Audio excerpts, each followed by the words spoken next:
Hello and welcome students to our lecture Keynesian Economics. Friends, I hope आपने last lectures को अब तक revise कर लिया होगा और आपको सारे कॉन्सेप्ट्स क्लियर हो चुके होंगे।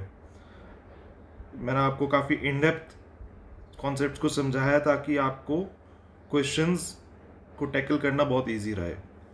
अक्सर मैंने देखा है कि स्टूडेंट्स शॉर्टकट की तरफ जाते हैं, सिर्फ ऊपर ऊपर से थ्योरी पढ़ते हैं, वर्टिकल इन डेप्थ स्टडी नहीं करने की वजह से एग्जाम में वो कंफ्यूज हो जाते हैं। सो अगेन आस्क यू, आप पिछले वीडियोस पे जाइए, चैनल को सब्सक्राइब करिए, वीडियोस को लाइक करिए और सब वीडियोस को बार बार देखिए, रिवीजन करें ताकि आप एग्ज़ाम में अच्छा कर सकें। एंड फ्रेंड्स, आरबीआई का नोटिफिकेशन भी आने वाला है। जो लोग इकोनॉमिक साइड से आरबीआई का एग्ज़ाम देना चाहते हैं, उनकी कोई भी क्वेरीज हो वो कांटेक्ट कर सकते हैं। ओके, सो हम अपना चैप्टर स्टार्ट करते हैं, कीन्सियन इकोनॉमिक्स। देखिए फ्रेंड्स, अभी तक हमने क्लासिकल इकोनॉमिक थ्योरी को पढ़ा। उसमें हमने देखा कि सप्लाई साइड है आउटपुट। 1930s में क्या सिचुएशन बनी कि यूएस और ब्रिटेन और काफ़ी कंट्रीज़ में अनएम्प्लॉयमेंट बहुत ज़्यादा बढ़ गया। अब क्लासिकल इकोनॉमिक्स का कहना था कि गवर्नमेंट के इंटरफेरेंस से कोई डिफरेंस आएगा नहीं, जैसे हम अपने लास्ट लेक्चर्स में देख चुके हैं कि गवर्नमेंट इंटरफेरेंस उनको पसंद नहीं था। क्लासिकल इकोनॉमिस्ट लॉन्ग रन की बात करते थे कि लॉन्ग टर्म में चीज़ें कैसी हैं। उनके अकॉर्डिंग लॉन्ग रन में गवर्नमेंट अगर कोई इन्वेस्टमेंट कर रही है तो या सर्विसेज परचेज कर रही है, उससे कोई इफेक्ट नहीं आएगा।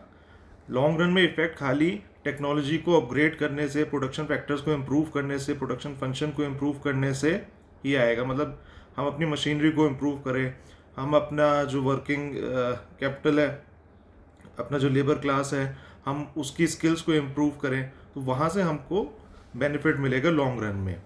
जब 1930s में डिप्रेशन आया और जो अनएम्प्लॉयमेंट का रेट था वो 3.2% के आसपास था, पहले वो जंप करके 25% तक चला गया। तो कीन्स ने कहा ठीक है कि क्लासिकल इकोनॉमिक्स जो कह रहे हैं वो बात सही है, दे आर राइट। उसने उनको ये नहीं कहा कि क्लासिकल इकोनॉमिक्स गलत है, बट उसने कहा कि वो लॉन्ग रन की बात कर रहे हैं और लॉन्ग रन में वी आर ऑल डेड। हमको शॉर्ट रन में, शॉर्ट टर्म में देखना होगा कि गवर्नमेंट इंटरफेरेंस से क्या हो सकता है, गवर्नमेंट स्पेंडिंग से इकोनॉमी पे क्या फ़र्क पड़ता है। उन्होंने बात करी कीन्स ने role of aggregate demand. Demand को हम कैसे बढ़ा सकते हैं, डिमांड का क्या रोल है इकोनॉमी में, आउटपुट में, इनकम में, तो ये चीज़ें हम देखेंगे इस चैप्टर में। आइए फ्रेंड्स, स्टूडेंट्स, पहले हम क्लासिकल और कीन्सियन या कीनेशियन मॉडल को थोड़ा कंपेयर करते हैं। क्लासिकल मॉडल के फाउंडर थे एडम स्मिथ और जॉन मेनार्ड कीनेशियन थ्योरी के फाउंडर हैं। क्लासिकल मॉडल कहता है कि economy operates at full employment. It implies that there is no unemployment in the economy.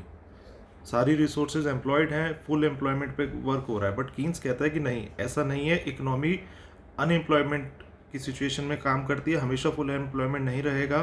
The economy can never have full employment, और थोड़ा सा structural और साइक्लिकल अनएम्प्लॉयमेंट आता रहेगा।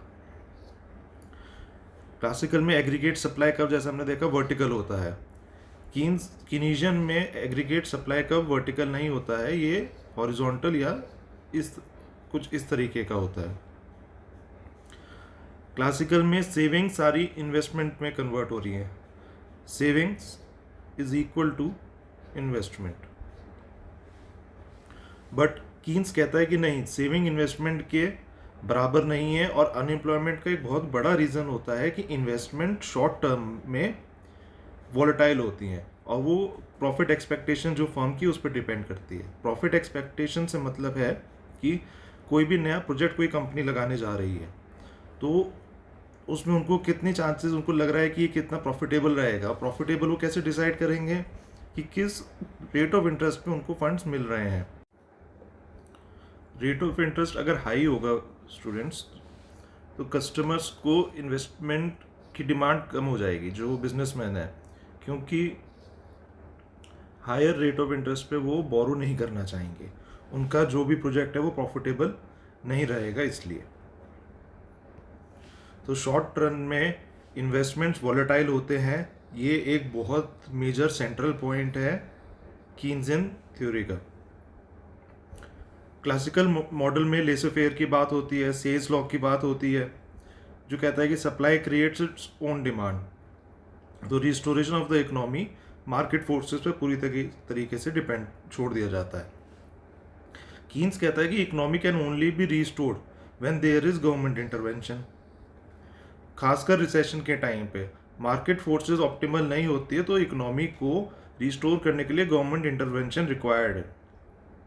और कीन्स की इस थ्योरी को कंट्रीज ने बार बार रिसेशन के टाइम में यूज़ किया है। 1960s में, 2008 में जब जब रिसेशन आता है उस टाइम पे शॉर्ट रन में कीन्स का मॉडल ही फॉलो होता है। क्लासिकल सिस्टम में इंटरेस्ट रेट का कोई रोल नहीं होता है, बट कीन्सियन मॉडल में इंटरेस्ट रेट पिवटल या सेंट्रल रोल प्ले करता है और बहुत इंपॉर्टेंट होता है इन्वेस्टमेंट डिमांड को डिटरमाइन करने के लिए। इन्वेस्टमेंट डिमांड की वजह से ही रिसेशन आता है। स्टूडेंट्स, ये है जॉन मेनार्ड कीन्स। थोड़ा हम बैकग्राउंड जान लेते हैं। कीन्स की जो एक थ्योरम है ये डेवलप हुआ था ग्रेट डिप्रेशन में 1930s में, जब अनएम्प्लॉयमेंट बहुत ज़्यादा हाई था। कीन्स ने अपनी बुक लिखी थी the general theory of employment, interest and money. In 3 points पे फोकस किया था, एम्प्लॉयमेंट पे, इंटरेस्ट पे और मनी पे। कीन्स के according unemployment was the result of deficiency in demand, और एग्रीगेट डिमांड कम है क्योंकि एडुकेट इन्वेस्टमेंट डिमांड नहीं है। तो ऐसे टाइम पे डिप्रेशन में फिस्कल पॉलिसी मेजर जो कीन्स ने सजेस्ट किया कि गवर्नमेंट स्पेंड करे ऑन पब्लिक वर्क्स प्रोजेक्ट्स पे ताकि डिमांड बढ़े, यानी एक एक्सपेंशनरी फिस्कल पॉलिसी उन्होंने सजेस्ट करी थी। क्लासिकल एनालिसिस ये था कि जब तक कि गवर्नमेंट एक्सपेंडिचर मनी क्रिएशन से फाइनेंस ना हो, यानी कि चेंजेस इन मॉनेटरी पॉलिसी ना हो, तब तक एम्प्लॉयमेंट या प्राइस लेवल पे कोई फर्क नहीं पड़ेगा। और मनी क्रिएशन से फाइनेंस होगा तो हमने अपने फर्स्ट लेक्चर में देखा था कि प्राइस लेवल प्रोपोर्शनेटली राइज करेगा क्लासिकल इकोनॉमिस्ट के अकॉर्डिंग। और अगर वो फाइनेंस इस तरीके से होगा तो price level but not the levels of output और employment would be affected. In the classical model fiscal policy had no effect on income और एग्रीगेट डिमांड। देखिए, कीन्स बेसिकली ये कह रहा था स्टूडेंट्स की, मान लीजिए 4 लोग हैं, ए, बी, सी और डी। ए बी को 2 यूनिट सेल करता है, बी वो 2 यूनिट सी को करता है, सी डी को करता है, और डी की डिमांड की वजह से ए प्रोड्यूस कर रहा है। अगर किसी आउटसाइड रीजन से बी की डिमांड कम हो जाए, डी की, और वो 1 यूनिट डिमांड करने लगे, तो सब जगह 1 यूनिट रह जाएगी। अब 1 यूनिट पे ही साइकिल चल रही है, इकोनॉमिक साइकिल। इसको वापस 2 यूनिट पे लाने के लिए गवर्नमेंट को बीच में इंटरफेयर करना पड़ेगा और गवर्नमेंट को अपनी डिमांड देनी पड़ेगी कि हमको रिक्वायरमेंट है सर्विसेज की। 1 यूनिट गवर्नमेंट देगी, ए के पास 2 यूनिट की डिमांड आएगी, ए वो 2 यूनिट के लिए बी को सेल करेगा। इस तरीके से इकोनॉमिक रिसेशन से बाहर आएगी। ये हमारा डिमांड एंड सप्लाई कर्व था क्लासिकल मॉडल में, और ये हमारा डिमांड एंड सप्लाई कर्व है कीन्सियन मॉडल में। ये हमारी एग्रीगेट सप्लाई की डिमांड है, ये हमारी एग्रीगेट सप्लाई की डिमांड है। कीन्स कहते हैं कि हॉरिजॉन्टल होती है शॉर्ट रन में, बट एग्जैक्टली हॉरिजॉन्टल नहीं होती है, थोड़ा सा इस तरीके से होती है, ये थोड़ा सा ऐसे। ओके फ्रेंड्स, क्लियर है? नाउ स्टूडेंट्स, हम चैप्टर में आगे बढ़ते हैं। अभी हम आज के लेक्चर में जो टॉपिक्स डिस्कस करेंगे, हम एक सिंपल कीन्सियन मॉडल ड्रॉ करेंगे। इक्विलिब्रियम की इकोनॉमी में क्या कंडीशंस हैं, output equal to demand, aggregate demand के क्या कंपोनेंट्स होते हैं उसको चेक करेंगे। इक्विलिब्रियम इनकम या नेशनल इनकम कब इक्विलिब्रियम पे रहेगी, इक्विलिब्रियम इनकम में चेंजेस कैसे आते हैं, कीन्स ने क्या पॉलिसी सजेस्ट करी, और कीन्स के सिंपल मॉडल में फिर हम एक्सपोर्ट और इम्पोर्ट्स को ऐड करेंगे ताकि हम एक कॉम्प्रिहेंसिव मॉडल ड्रॉ कर सकें। स्टूडेंट्स, कीन्स का कहना था कि कीन्स के मॉडल में इक्विलिब्रियम लेवल ऑफ आउटपुट तब होगा जब आउटपुट एग्रीगेट डिमांड के बराबर होगा। Y output is equal to aggregate demand, ये हमारी इक्वेशन नंबर 1 है। और एग्रीगेट डिमांड के कंपोनेंट्स क्या होते हैं, जैसे हम पहले पढ़ चुके हैं, consumption, investment and government spending, ये हमारी इक्वेशन नंबर 2 है। एग्रीगेट डिमांड के बारे में हम पढ़ चुके हैं कि कंजम्पशन में आती है डिमांड, बिजनेस की इन्वेस्टमेंट डिमांड होती है और गवर्नमेंट सेक्टर की demand for goods and services. अभी इस मॉडल को डेवलप करने के लिए हम एक क्लोज्ड इकोनॉमी की बात करेंगे स्टूडेंट्स। चैप्टर के लास्ट में हम एक ओपन इकोनॉमी को भी कंसिडर करेंगे। क्लोज्ड इकोनॉमी का मतलब है कि जीडीपी, जीएनपी, एनएनपी ये बराबर है। मैं समझता हूँ ये कॉन्सेप्ट्स आपको पहले से क्लियर होंगे। अगर पॉपुलर डिमांड रहेगी तो मैं इन कॉन्सेप्ट पे भी एक वीडियो आपके लिए बना दूंगा, बट आई एम अज्यूमिंग कि इतना बेसिक आपका क्लियर है। इसके साथ ही हम अज्यूम कर रहे हैं कि एग्रीगेट प्राइस लेवल फिक्स्ड है। अब देखिए, नेशनल इनकम जो होती है, income Y, that is equal to consumption plus savings plus taxes. आपके पास जो इनकम आए या तो आप उसको कंज्यूम करेंगे, या आप उसको सेव करेंगे, या आप उससे टैक्सेस भर देंगे। नेशनल इनकम होता है क्या, it is the income that is paid to households in return of factor services, जैसे कि रेंट। बेसिक इकोनॉमिक्स 11th की आपको क्लियर ही होगी। इक्वेशन नंबर 2 और 3 से हम कंक्लूड करते हैं कि savings plus taxes is equal to investment plus government spending. Consumption दोनों साइड से कट आउट हो गया है। ये हमारी इक्वेशन नंबर 4 है, ये इंपॉर्टेंट इक्वेशन है। Circular flow of income and output. House holds देखिए टैक्सेस भरते हैं गवर्नमेंट सेक्टर को, उन टैक्सेस से गवर्नमेंट अपनी स्पेंडिंग करती है। हाउस होल्ड जो सेविंग करते हैं फाइनेंशियल मार्केट्स में, उससे इन्वेस्टमेंट ड्रॉ होता है। कंजम्पशन डायरेक्ट बिजनेस सेक्टर को जाता है और बिजनेस सेक्टर फैक्टर सर्विसेज के रूप में इनकम वापस हाउस होल्ड्स को दे देता है। तो ये बेसिक कॉन्सेप्ट है, circular flow of income and output. किस तरीके से इनकम और आउटपुट इकोनॉमी में फ्लो कर रहा है, इसको आप सेव कर लीजिए, आपके रिटन एग्जाम्स में यूजफुल रहेगा। तो income minus consumption is equal to I plus G. Clear? इसका मतलब हुआ कि आउटपुट प्रोड्यूस हुआ बट हाउस होल्ड्स को बेचा नहीं गया।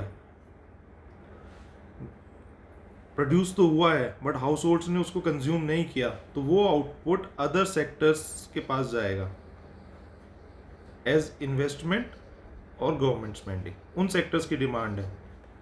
आउटपुट प्रोड्यूस हुआ बट कंज्यूम नहीं हुआ, that is the demand by other sectors.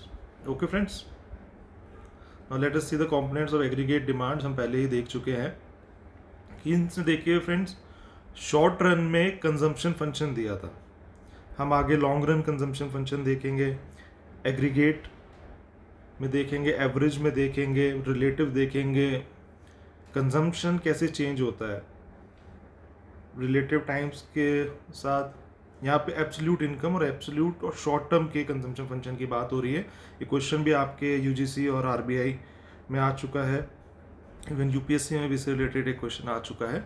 अगर आपको कोई पूछता है कि कौन सा ऐसा फंक्शन है जो शॉर्ट रन की बात कर रहा है, एब्सोल्यूट की बात कर रहा है, तो वो कीन्स का कंजम्पशन फंक्शन है। कंजम्पशन फंक्शन एक्चुअली क्या होता है, इनकम और कंजम्पशन के बीच की रिलेशनशिप होती है। हम कितना इनकम प्रोड्यूस कर रहे हैं और उसमें से कितना हम कंजम्पशन पे स्पेंड कर रहे हैं। अगर मैं 100 रुपये कमा रहा हूँ तो पूरे 100 रुपये तो मैं खर्च नहीं करूँगा, कुछ मेरा पोर्शन उसमें सेविंग्स में भी जाएगा। तो कंजम्पशन हमेशा कम रहेगा पर यूनिट। अगर मेरी इनकम 100 रुपीज़ बढ़ रही है तो 100 में से मैं 80 रुपीज़ ही कंजम्पशन में स्पेंड करूँगा, 20 रुपीज़ की मैं सेविंग करूँगा। तो ये हमारा होता है डिस्पोजेबल इनकम, वाईडी। हमने जो अर्न किया माइनस जो हमने टैक्सेस भर दिए, वो हमारा डिस्पोजेबल इनकम है। हमने टैक्सेस भरने के बाद जो इनकम बचा। कीन्स कहता है equation 9, consumption equal to A plus B Y D. A का मतलब है consumption when disposable income is zero, अगर आपकी इस मंथ कोई इनकम नहीं हुई तब भी आप कुछ तो स्पेंड करेंगे, आप अपनी पुरानी सेविंग्स में से निकाल के स्पेंड करेंगे। आपको दाल रोटी तो चाहिए, मिनिमम इलेक्ट्रिसिटी बिल्स पे करेंगे, पेट्रोल होगा, कुछ ना कुछ आपके खर्चे ऐसे होते हैं कि अगर आपकी इनकम निल भी है तब भी आपको कुछ ना कुछ कंजम्पशन करना पड़ेगा। तो इसलिए कंजम्पशन फंक्शन का जो ग्राफ है वो थोड़ा ऊपर से स्टार्ट होता है। ये आपकी वो कंजम्पशन है, ऑटोनोमस कंजम्पशन है। ऑटोनोमस मतलब जो इनकम पे डिपेंड नहीं कर रहा है। जहाँ पे भी हम ऑटोनोमस वर्ड यूज़ करेंगे वहाँ पे हम बात कर रहे हैं उन फैक्टर्स की जो इनकम पे डिपेंड नहीं कर रहे हैं। ये जो पोर्शन है कंजम्पशन का हमारा ए, ये इनकम पे डिपेंड नहीं कर रहा है। इनकम निल होगी तब भी ये हमारे पास होगा। ये हमारा कंजम्पशन फंक्शन हो गया linear A plus B Y. B is equal to change in consumption per unit change in income. B को हम कहते हैं marginal propensity to consume. B is equal to M P C. आगे हम पढ़ेंगे marginal propensity to save, और short run में M P C plus M P S equal to 1। B की डेफिनेशन है increase in consumption expenditure per unit increase in disposable income. अगर 1 unit disposable income हमारी increase हुई तो उसमें से कितना हम कंजम्पशन में जाएगा। ये इसका ग्राफ होता है friends, consumption versus disposable income. ये जैसे मैंने आपको बताया पूरा हमेशा अगर 1 यूनिट बढ़ा है तो कंजम्पशन 1 यूनिट नहीं बढ़ेगा। इनकम 1 यूनिट बढ़ रही है तो कंजम्पशन उससे थोड़ा कम बढ़ेगा, यानी कि बी की वैल्यू 0 से 1 के बीच में रहेगी। It is the slope of this consumption graph. B is equal to delta C, change in consumption per unit change in disposable income. YD equal to Y minus T is equal to C plus S.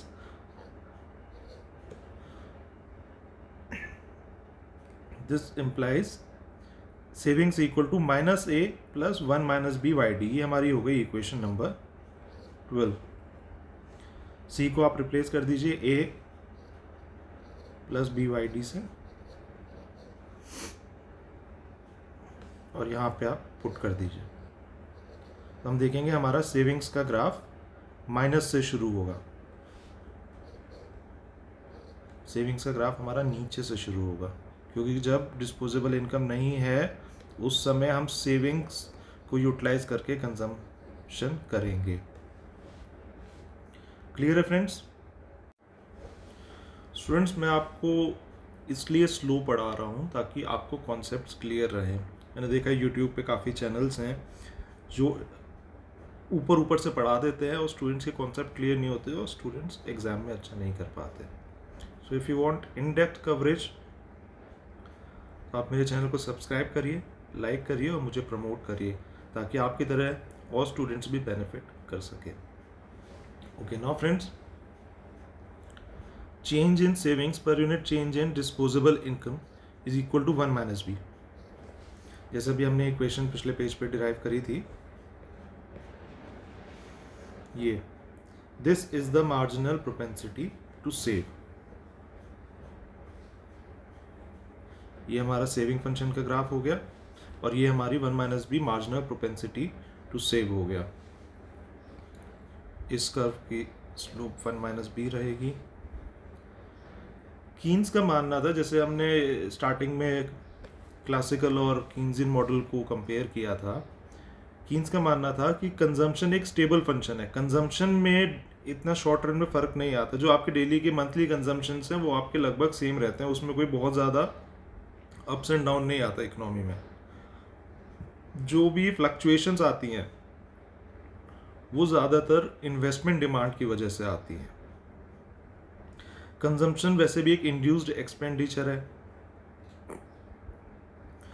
तो to explain causes of movement of aggregate demand, Keynes looked at autonomous components of aggregate demand, means components that did not depend on the income.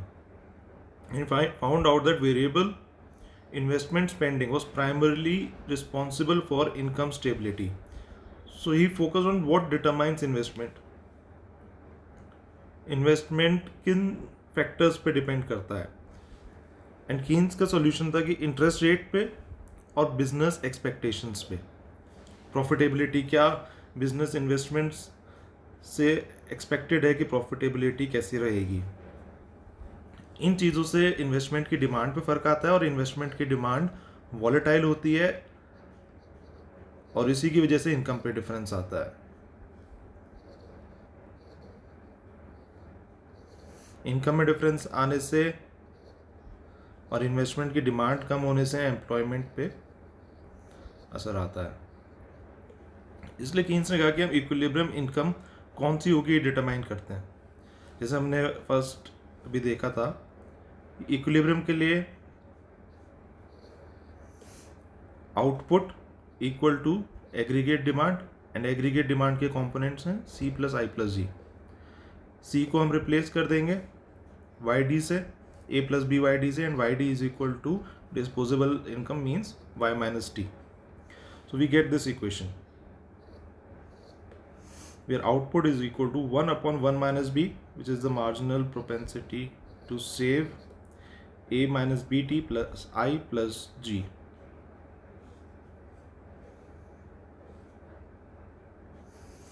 And equilibrium output और aggregate demand दोनों बराबर होंगे, मतलब 45 degree line पे आएगा.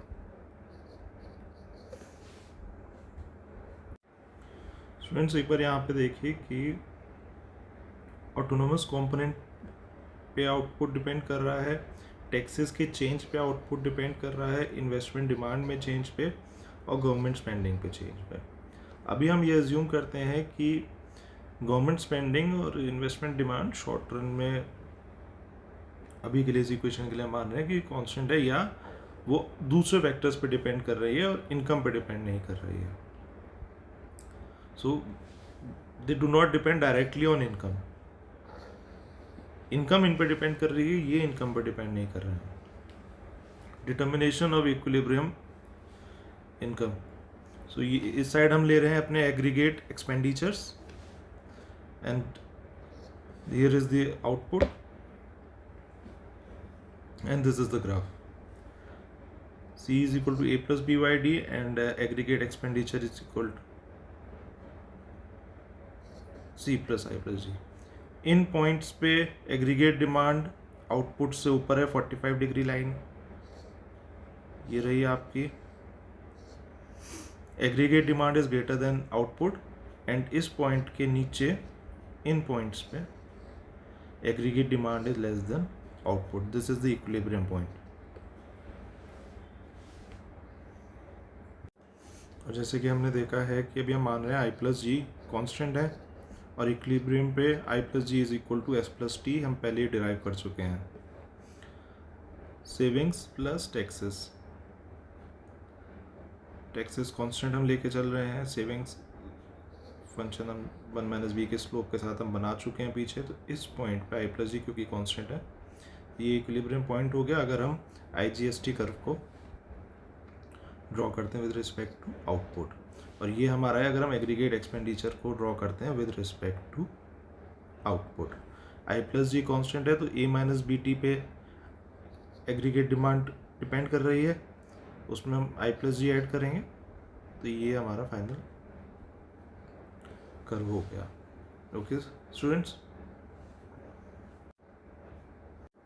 So basically students Keynes पता करना चाह रहा था कि गवर्नमेंट स्पेंडिंग में चेंज की वजह से आउटपुट कैसे चेंज होगा.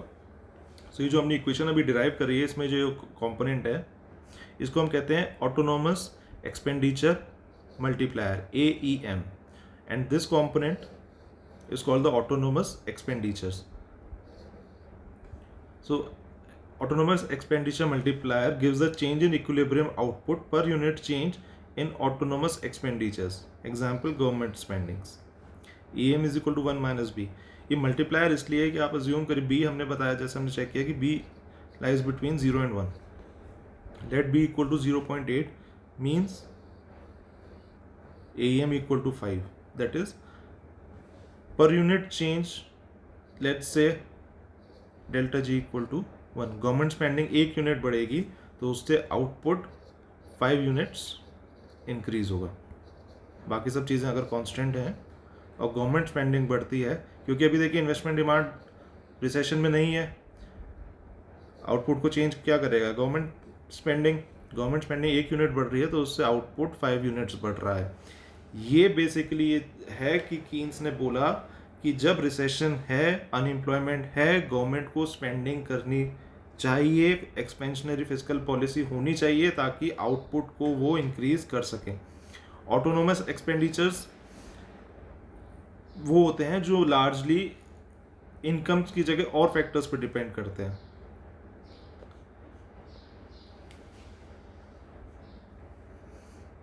जैसे कि हमने वहाँ पे देखा था A C equal to A plus BYD graph जब हमने बनाया था कि इनकम ना भी हो तब भी वो एक्सपेंडिचर होगा, या इनकम पे वो एक्सपेंडिचर डिपेंड नहीं कर रहा है।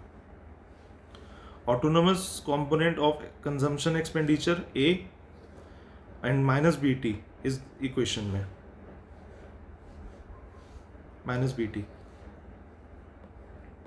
it is the autonomous effect of tax collections on aggregate demand which also works through consumption।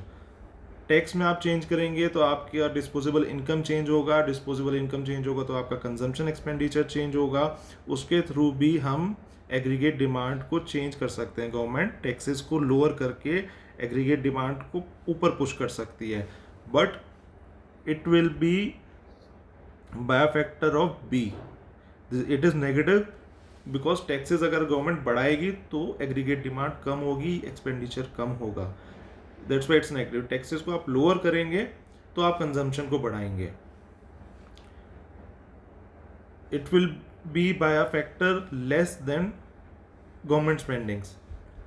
आप ये देखिए कि यहाँ पे गवर्नमेंट 1 यूनिट बढ़ा रही है तो 5 यूनिट का डिफरेंस आ रहा है।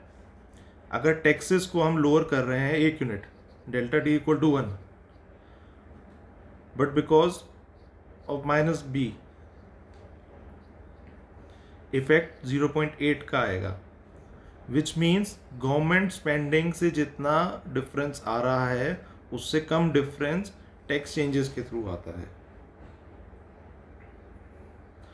इन सिंपलेस्ट वर्ड अगर हम कीन्स थ्योरम को एक्सप्लेन करें, we will say consumption is a stable function of income, that is marginal propensity to consume B is stable.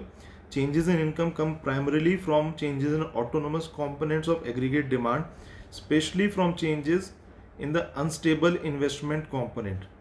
A given change in an autonomous component of aggregate demand causes a larger change in equilibrium income because of the multiplier, जो हमने अभी ऊपर देखा। Students, I hope अभी तक आपको lecture समझ आ रहा है, कॉन्सेप्ट क्लियर हो रहे हैं, आप सब चीज़ों को राइट डाउन और नोट कर रहे हैं ताकि आप इसको बार बार रिवाइज करते रहे। Revision is the key to success.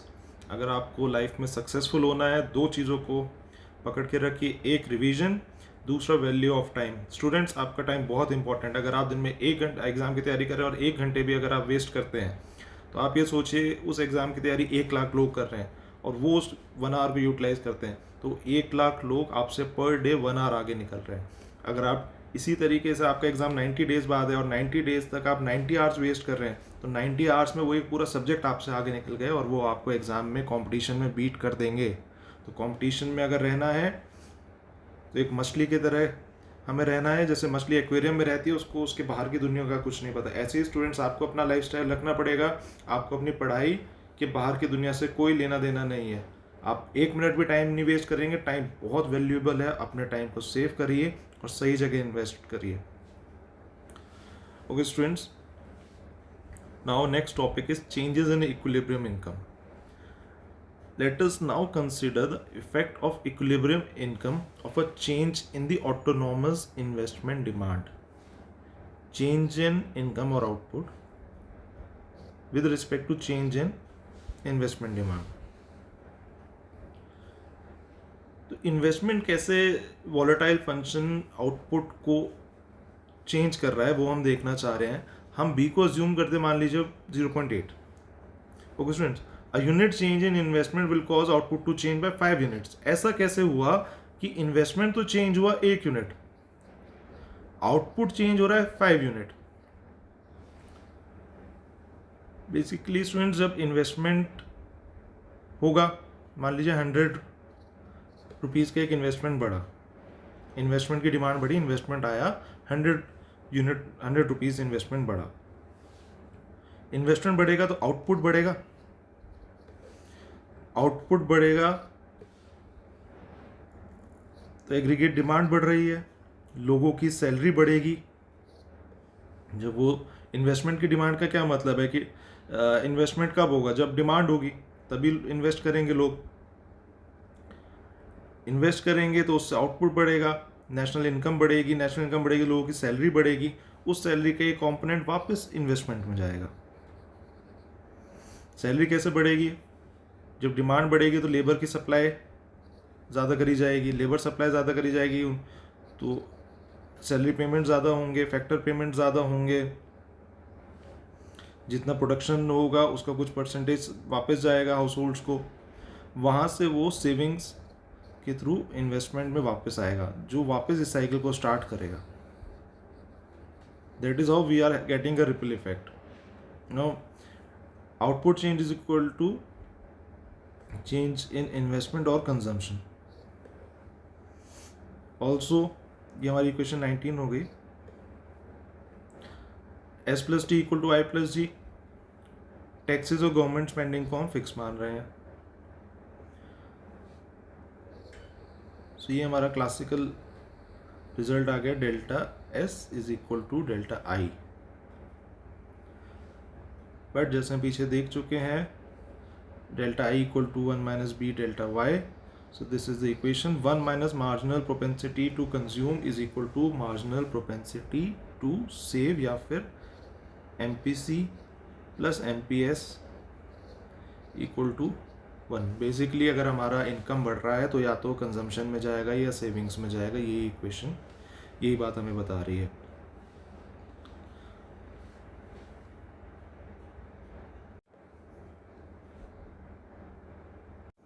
हमारी लास्ट इक्वेशन से 2 इक्वेशन और डिराइव होती हैं.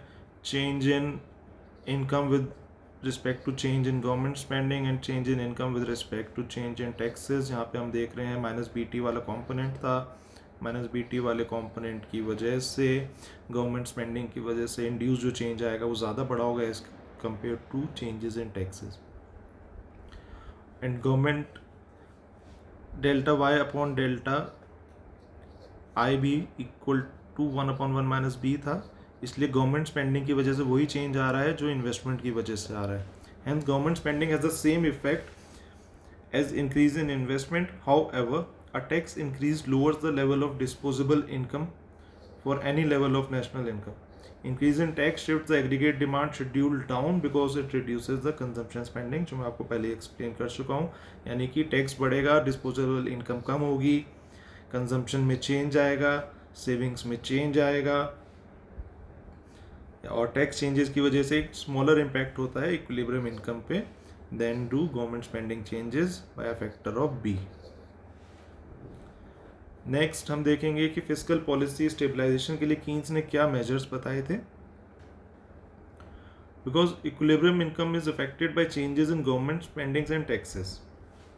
ये भी हमने पीछे क्वेश्चन डिराइव करी कि इक्विलिब्रियम इनकम डिपेंड कर रही है आई और जी पे. These fiscal policy instruments can be varied to stabilise the total of autonomous expenditures and therefore equilibrium income even if the investment component is unstable. means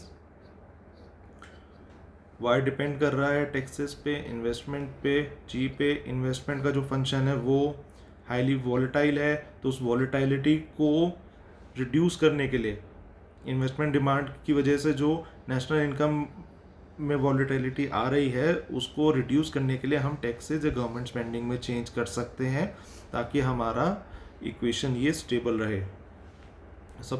suppose करिए कि unfavourable business expectations हैं, कोई भी कारण हो सकता है, वेदर फेलियर है, मॉनसून रेनफॉल फेलियर हो गया, वॉर की संभावनाएं हैं, ये किसी भी कारण से नेगेटिव या अनफेवरेबल बिजनेस एक्सपेक्टेशंस है जिस which induces a decline in autonomous investment.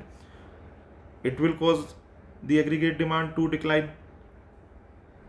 Equilibrium can be restored to original value through government spendings or tax cut. However, because the tax multiplier is small, जो हमने अभी ऊपर भी देखा है, ये tax multiplier minus b upon 1 minus b, because the tax multiplier is small, the appropriate tax cut would be larger than the required spending increase.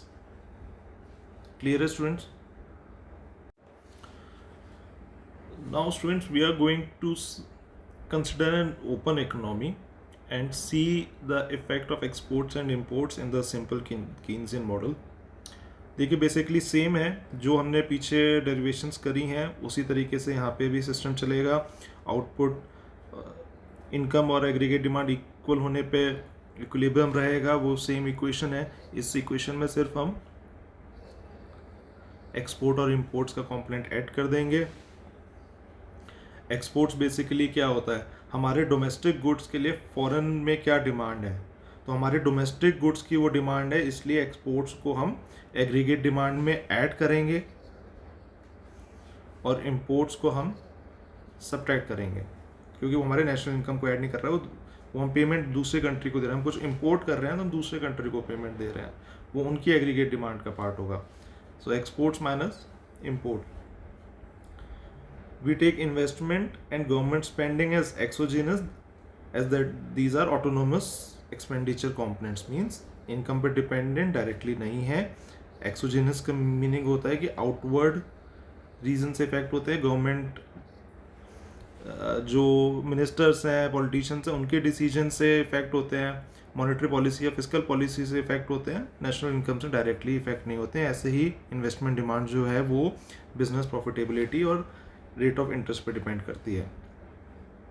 जैसे हमारी इक्वेशन थी कंजम्पशन फंक्शन की a plus B Y, same we have for imports z equal to u plus V Y. Here u is greater than 0. हमें हमेशा resources economy में बाहर से ज़रूरत पड़ती ही पड़ती है. कोई भी इकोनॉमी हो उसमें हमें बाहर से रिसोर्सेज लेनी पड़ेंगी. हमारे पास कंट्री में सारी रिसोर्सेज अवेलेबल नहीं हो सकते. हमें लिथियम की डिमांड हो सकती है, किसी कंट्री में कोल की डिमांड हो सकती है, तो कुछ ना कुछ तो हमारा इंपोर्ट हमेशा रहेगा. And same v is between u and 1.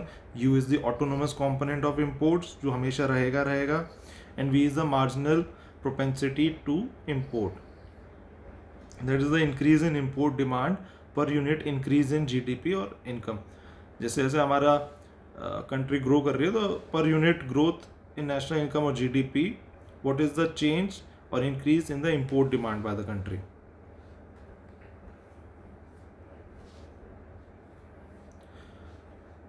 We substitute and then c is equal to a plus by, z is equal to u plus vy, and this is the final equation that we come to, equation number 26. This is the factor, and this will be smaller than our previous factor 1 minus b. The more, which means the more open an economy is to foreign trade, that is the higher the v is.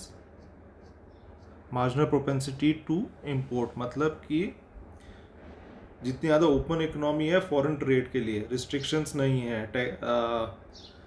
Custom duties नहीं लगा रहे, जितनी ज़्यादा open है economy उतना high we होगा. The lower will be the autonomous expenditure multiplier, because it is a positive function. Simple maths है. इसी वजह से कई कंट्रीज को हमने देखा है कि रिसेशन के टाइम पे या नेशनल इनकम जीडीपी जब नहीं ग्रो कर रही होती है तो वो एक्सपोर्ट्स को बढ़ावा देती है और इंपोर्ट्स को रोकती हैं. ये भी एक पॉलिसी मेजर आपने देखा है, जैसे यूएस ने रिसेंटली किया ट्रम्प के टाइम पे, इंपोर्ट्स को रोकने की कोशिश करी. अमेरिका फर्स्ट, इंडिया भी चाह रहा है कि India first, make in India. Reason यही है कि इंपोर्ट्स को रोकने की कोशिश करते हैं. इसके और भी इफेक्ट्स आते हैं जो हम बाद के चैप्टर्स में देखेंगे, but the main conclusion is जितनी ओपन एक इकोनॉमी रहेगी to imports, the lower will be the autonomous expenditure multiplier. Friends एक दो इम्पॉर्टेंट क्वेश्चंस आप अपने रिवीजन के लिए या फिर घर पे प्रैक्टिस के लिए लिख लीजिए। Question number 1, explain how the origins of the Keynesian revolution can be found in the problem of unemployment. Keynes की थ्योरी का ओरिजिन अनएम्प्लॉयमेंट की प्रॉब्लम में किस तरीके से, किस अनएम्प्लॉयमेंट को किस तरीके से सॉल्व करने की कोशिश कर रहा था। Okay friends, we end our lecture here and I will see you in the next lecture, जहाँ पे हम कीन्स की थ्योरी को और थोड़ा आगे समझेंगे। Have a good day. Channel को लाइक करिए, सब्सक्राइब करिए और अपने फ्रेंड्स के साथ शेयर करिए।